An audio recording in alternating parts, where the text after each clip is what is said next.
Buenas noches, bienvenidos. Hoy día lunes es un gusto estar con ustedes y conversar sobre los hechos más relevantes ocurridos a lo largo de la semana. Si bien algunos de ellos son enormemente penosos, enormemente dolorosos para todos los guatemaltecos. Claudia Méndez Arriaza, Juan Luis Font, estamos listos ya para arrancar con la primera conversación de esta noche. Y vamos a dirigir nuestra mirada al tema que ha sido sensación desde... ¿Qué hora, Claudia? Eran las 6 de la mañana cuando empezó a ofrecerse información sobre la presencia de Juan Carlos Monzón, ¿o qué hora? Son 6:40 cuando me percato que hay anuncios en las redes sociales de que Juan Carlos Monzón se ha entregado a los tribunales y prácticamente a la misma hora se está manteniendo al tanto a toda la población de cuáles son los eventos que se desarrollan en el Cambrai. Como te darás cuenta, son dos hechos tan relevantes. De ambos vamos a hablar el día de hoy. Vamos a arrancar hablando de esa presencia de Juan Carlos Monzón, quien hoy fue fotografiado antes de que se abriera el juzgado del juez Gálvez, en el cual él prestó hoy su primera declaración, su primera comparecencia. Nos acompañan Luisa Leiva, abogada de gestión penal eficaz del Instituto de Estudios Comparados en Ciencias Penales. Y está con nosotros también Maynor Berganza, quien es un experto penalista, es un amigo de la casa que con frecuencia nos acompaña para hacer análisis de los hechos más relevantes ocurridos en nuestro país, que por cierto, Claudia, son cada vez más frecuentes. Sí. Yo creo que la primera pregunta la hemos planteado ya, pero deberíamos de profundizar en ello. Cuando Juan Carlos Monzón dice yo no era el líder de esa línea, eran el expresidente y la ex vicepresidenta, ¿en el lenguaje jurídico está apelando a convertirse en colaborador eficaz, Luisa? Yo creo que esa es la sensación que da, ¿no? Toda la intervención de Juan Carlos Monzón apunta a que él justamente desea que en todo caso el Ministerio Público y la CICIG soliciten la figura de colaborador eficaz, y como para poder ser colaborador eficaz no debe de ser cabecilla de la estructura, él quiere dejar claro desde un principio que él no lo era y que en todo caso obedecía órdenes. Y otro tema importante, que la información que tiene es información relevante y que todavía no se ha presentado dentro del proceso. Exacto, porque él ha dicho con claridad que ECO, Salvador Estuardo González, ha presentado información verídica, dice, pero incompleta, porque él no tenía todo el control de la información que en cambio Monzón sí posee, y se presenta frente al juez como un eslabón indispensable para esclarecer el caso.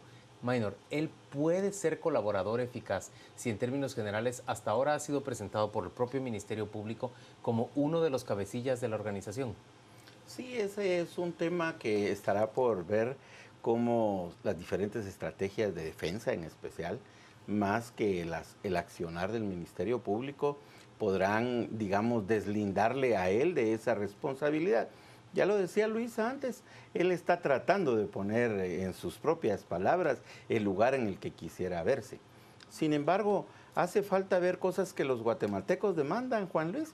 Estos pretendidos colaboradores eficaces tienen que devolver el dinero, tienen que llegar y decir, aquí está lo que yo logré obtener de esas acciones ilegales para poder obtener el beneficio, la posibilidad de ser un colaborador eficaz. Falta ver todavía que si lo que están diciendo va a ser relevante para lograr procesar a quienes en opinión de él son los verdaderos cabecillas. Luisa, ahí lo vemos a él, es la mano derecha de Roxana Valdetti. Y la pregunta que quiero plantear en esa gestión eficaz de la justicia penal, ¿qué significa para un fiscal tener a alguien como Juan Carlos Monzón, mano derecha, como lo vemos ahí, de una persona que es acusada de delitos mayores como un soborno, una defraudación aduanera, dispuesto a hablar ante un juez? Yo creo que primero hay que tomar en cuenta que en la mayoría de casos de criminalidad económica, como son los casos de corrupción, estamos ante un imputado que muchas veces es más poderoso que el propio Estado. O sea, seguramente Monzón, Valdetti, Otto Pérez tienen más poder político, económico y una cantidad de recursos a su disposición que lo que pudo tener el juez o el fiscal, ¿no? Entonces, esa es como la primera dificultad, donde la independencia del organismo judicial, la independencia del Ministerio Público son tan importantes como para poder perseguir penalmente a estas personas. Luisa, pero es válido decir eso cuando él está teniendo que entregarse. Es que, digamos, ahorita estamos en un escenario donde él perdió el poder político, pero hasta hace 6 meses, en abril, era la mano derecha justamente de Roxana Valdetti. Pero esa Roxana Valdetti, esa señora se dejó de ser la vicepresidenta de la República. El presidente de aquellos tiempos dejó de ser el presidente y ambos son ahora sindicados que guardan prisión. Sí, y sin embargo estamos ante un escenario donde él mismo plantea que ellos todavía tienen poder político y que él va a hablar sí, solo sí le garantizan su vida. Entonces ellos asumen, o él está asumiendo, que ellos todavía tienen dentro del Estado o fuera de la cárcel una estructura que puede generar algún tipo de delictividad en contra de él. Él mismo planteó que su esposa fue amenazada. O sea, tampoco tenemos que caer con el hecho de pensar que porque están detenidos ya perdieron todo el poder y que ya no hay nadie afuera que esté dispuesto a hacer por ellos. Es una cosa importante decir también que estas son estructuras mafiosas. Esto es muy importante. Funcionan a partir de verdaderas coacciones, no jurídicas, son coacciones de fuerza, son coacciones de amenaza y seguramente hoy que esas coacciones se han debilitado, han variado o están buscando cómo aparecer, cómo acomodarse. Entonces ahora él lo que hace es aprovechar un escenario en el que el mundo cada vez está más chiquito para poderse ocultar. Pero ustedes ambos son penalistas y yo quisiera que hiciéramos el ejercicio de que pensaran como fiscales. ¿Cómo ve un fiscal a Juan Carlos Monzón? ¿Como una oportunidad? ¿Como un obstáculo? ¿O como alguien que a la postre puede amenazar mi investigación y el desarrollo del juicio? Bueno, una pequeña cosa quisiera decir antes de darle la oportunidad a Luisa. Es una oportunidad, porque efectivamente, aun cuando la prueba es abundante, querida Claudia, yo sé que usted va a compartir conmigo la opinión, el conjunto o la masa de evidencia que tenemos, toda es indiciaria. No tenemos una prueba directa. Y efectivamente es muy importante que la vayamos obteniendo, que la vayamos construyendo. Es una oportunidad más para él que para el proceso. ¿Pero cuál sería la prueba directa? ¿Sería el enriquecimiento o más bien el flujo, el trazo del dinero llegando a manos de Valdetti y de Pérez Molina? Sí, yo digo que es el dinero, es el trazo, cómo fue, a dónde fue a dar ese dinero. Ya sabemos cómo se estaba extorsionando para obtenerlo. Digo, uso esa palabra, aunque no es la figura típica que se está implementando, pero habían mecanismos extorsivos para obtener esos pagos en beneficio.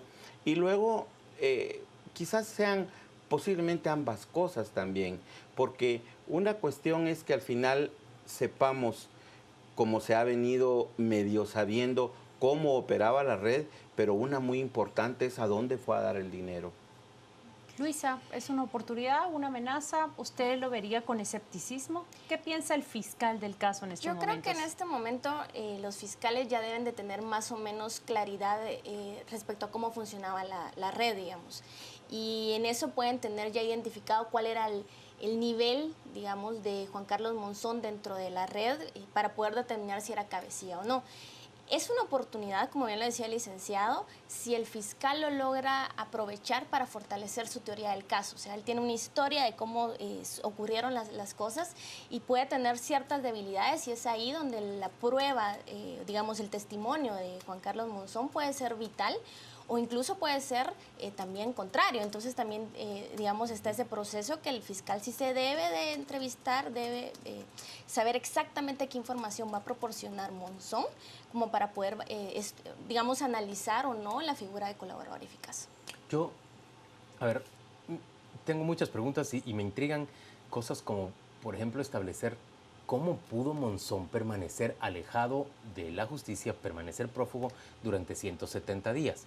Luego, ¿cómo pudo él, pese a esto, estar al tanto permanentemente de la situación de su familia? Si su familia, si su esposa fue interceptada, dijo él, por 2 vehículos cuyos conductores amenazaron a la señora, la hicieron sentir insegura, presume uno, para que él no se entregara o para que él no ofreciera su información. ¿Cómo pudo estar enterado de todas estas cosas sin que las autoridades guatemaltecas mantuvieran, digamos, un control sobre la familia de manera que se interceptara cualquier comunicación de parte de él? Y por el otro lado, si hay amenazas en contra de la familia, ¿estas provienen de Pérez Molina y de Valdetti? ¿Eso es lo que debemos presumir? o incluso de alguien por encima de Pérez Molina y de Valdetti. Solo faltaba que ahora Pérez Molina y Valdetti también quieran ser colaboradores eficaces. Bueno, yo creo que aquí en la pregunta hay una oportunidad grande para quienes estamos en medio de del estudio del derecho penal. Lo que está surgiendo es la lucha de intereses de los procesados. Es común cuando en una estructura se está ya encontrando penetrando para determinar el origen de la actividad criminal, que surjan esos llamados conflictos de interés entre los procesados. Surge eso ahora mismo. Solo quisiera decir que yo más bien no veo a un Monzón protegiéndose, sino veo a un Monzón protegido y presentado en un momento de oportunidad. ¿Pero por quién? Sí, es una pregunta terrible. Lo que puedo No animarme. por el Ministerio Público, porque a nosotros, bueno, de alguna manera, Claudia, nos consta que el Ministerio Público sí hizo gestiones para buscarlo. Lo ha buscado. Ajá. Sí, entonces bien, si la respuesta que voy a dar no es completamente clara, sí puedo decir, lo que nos llama a entender es que aún existen poderes fácticos, estructuras criminales paralelas que aún están perviviendo en el Estado. Yo quiero saltar a un comentario que hizo el abogado Berganza antes, y es: la estructura se está acomodando y cada quien está buscando sus intereses.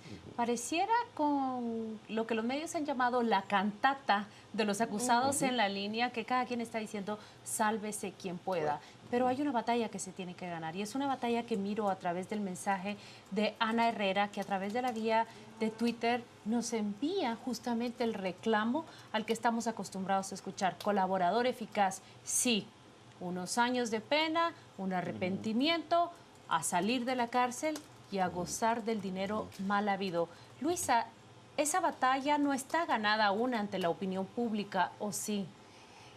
Yo creería que no. Digamos que la sociedad guatemalteca en general, los imaginarios sociales son muy fuertes y tienden a ser muy punitivos y muy vengativos. O sea, la mayoría de los guatemaltecos, si hoy le preguntaran, yo creo que dirían que quieran que se metan a la cárcel y que se pudran para siempre ahí, ¿no? O sea, esa es como un poco la lógica que se maneja. ¿Cómo puede la figura de colaborador eficaz, digamos, encantar a la población? Pues básicamente es que la información que brinde permita justamente desmantelar la estructura. Lo que hablaba el licenciado, no sabemos, da la sensación que hay gente más arriba incluso que el presidente y la vicepresidenta, o los expresidente y la exvicepresidenta. Entonces, ¿quiénes son esas personas? Entonces, la información que él proporcione debe ser eficiente en el sentido de que debe desmantelar esa estructura, y así la población puede ver, digamos, los beneficios que dar esa figura puede traer al Como proceso. que lograr algo más de lo que ha logrado el Ministerio Público ahora. Hasta ahorita, por ejemplo, me parece que son solo 9 empresas las que se han identificado, pero digamos, la lógica nos permite creer que hay muchísimas más empresas que están defraudando al Estado. Entonces, Pero sí. eso lo ha mencionado Monzón. Él ha hablado de la cifra de 15 millardos de quetzales en los últimos años en defraudación, y dice la línea no operaba ese volumen. Eso significa que hay muchos otros defraudadores en aduanas. Hay que establecer exactamente quiénes son. Y pareciera él como que estaba mandando un mensaje de alarma hacia grandes empresarios. Pero miren, yo quisiera volver al punto que planteó el licenciado Berganza. Por supuesto que perviven poderes de facto. Una vez que se desbarata la línea, tendría que haber asumido el Estado una iniciativa fuerte y eficaz para retomar el control completo de las aduanas y la Superintendencia de Administración Tributaria, alejar todo tipo de comportamiento reñido con la ley y tomar control. Pero eso no ha ocurrido. No ocurrió durante los últimos tiempos de Pérez Molina, y no ocurre con el actual gobierno, que pareciera ser un gobierno que todavía no se encuentra con las decisiones importantes que quiere tomar. Yo quiero salirte al paso, Juan Luis. Efectivamente, ahí en esta pregunta que estás haciendo hay un gran meollo para dar un salto de calidad. Pero me quiero apoyar brevemente en lo que dijo la licenciada Luisa hace unos minutos. Lo que sucede es que el imaginario de nosotros guatemaltecos en este momento está en buscar cómo castigamos con una pena a los responsables. Aún hace falta que el ius puniendi del Estado, la capacidad de perseguir penalmente a personas que cometen delitos, vaya acompañado de políticas públicas que puedan sanear precisamente aquellos lugares que han sido reservorios de la comisión del delito. En el ejemplo que pusiste. Una reparación. Sí, y así son muchos escenarios. Es muy probable que la línea 2 sea una ínfima parte de un gran problema que tiene este Estado. Es decir, pueden haber muchos más escenarios que ese. Y es que el punto quizá, para completar lo que decía el licenciado, es que en el mundo ideal, digamos, este problema lo lograríamos sacar del derecho penal y entraría al derecho administrativo, porque para que esto se dé es porque hay, digamos, estructuralmente el Estado está conformado de tal suerte que el presidente de gobierno va a poder hacer lo mismo, ¿no? Mire, le pongo un ejemplo concreto. Viene la CICIG y captura al señor Haroldo Mendoza y describen la existencia de un poder que controla el nororiente del país y que sojuzga a fiscales, jueces, comisarios de policía, en términos generales al Estado.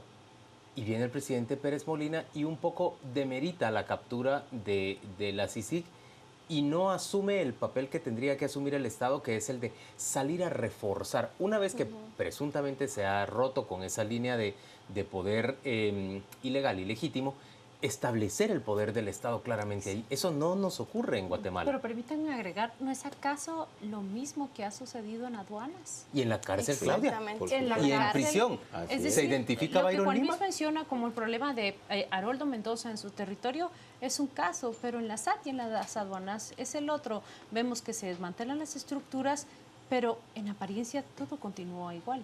Y en el sistema penitenciario con el señor Lima, igual, bueno. Que se limita, digamos, a la intervención penal, pero no a cambiar estructuralmente al Estado. Ese es el punto quizás más valioso de la entrevista de hoy, es ver que a lo mejor, por supuesto, que perseguir delincuentes debe ser algo, Es una un paso obligación nada permanente. más, y pero es el recuperar la primer Pero paso. debemos, y recuperar el dinero es algo muy importante, porque al final es lo que la población también está esperando, acciones de desarrollo, ahora sostenible conforme los tiempos en los que estamos, pero quizás debemos empezar ya a hablar de que el solo golpe penal no va a terminar la problemática que enfrentamos los guatemaltecos. Urgen esas acciones de políticas públicas, de un derecho administrativo que pueda ofrecerse como solución a los guatemaltecos. Señores, gracias a ambos por acompañarnos a las 8:45. En este momento le pedimos a Juan Carlos Sandoval, nuestro compañero de equipo, que nos cuente qué se está diciendo en las redes sociales respecto de la detención y lo que hemos comentado acá, de la detención de ese tocayo suyo de apellido Monzón. Gracias, Juan Luis. Tocayo también suyo, ¿eh? Vámonos a las redes. Estamos con abogado Chapín, que nos dice el derecho penal no arregla nada. David Farfán, el Ministerio Público no investigó bien porque no se le exigió, se le alabó. Siempre lo dije, la presión debería de ser para el Ministerio Público. Quieren dormir al sueño, ellos están protegidos por gobernación o por narcos. Veremos el fin de la novela. Eduardo, es indispensable recuperar el dinero, además de que otros negocios podrá contar Monzón. ¿Hasta dónde puede llegar? Freddy, todos creíamos que habían matado a Juan Carlos Monzón Rojas para no dejar pistas. Edwin, ¿por qué no lo enviaría a uno de los cuarteles como los demás? Corre más peligro en Pavoncito. Guevara, lo mismo nos preguntamos, ¿cómo, dónde, por qué, por quién, para qué? Raquel, ¿por qué este señor Monzón está siendo defendido por el mismo abogado que del expresidente? Eso huele feo, es lo que nos dice Raquel. Parte de los mensajes que tenemos esta noche acá en las redes sociales. Vamos a ir a una segunda entrevista con Juan Luis y Claudia y al regresar, por supuesto, seguiremos a las 8:45.